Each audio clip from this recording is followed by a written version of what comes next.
রাধে রাধে বন্ধুরা, তোমরা দেখতেই পাচ্ছ। তো আমরা এখন সিঁড়ির কাজ হচ্ছে আমাদের। দু ভাঁজে সিঁড়ি, একটা এই ভাঁজে উঠে যাবে আর একটা ওই ভাঁজে উঠবে।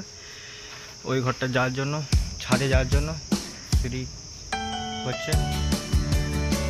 আমরা আছি গোঘাট রেজিস্ট্রি অফিস। সিঁড়ি হচ্ছে এখন।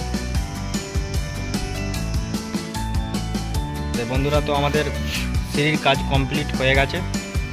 তো সিঁড়ি সহ সিঁড়ি হ্যান্ডেলের কাজ আমাদের কমপ্লিট। যে রঙের কাজ, আমাদের টোটাল রঙের কাজ কমপ্লিট। রঙের কাজও আমাদের কমপ্লিট। এটা হচ্ছে দু ভাঁজের সিঁড়ি।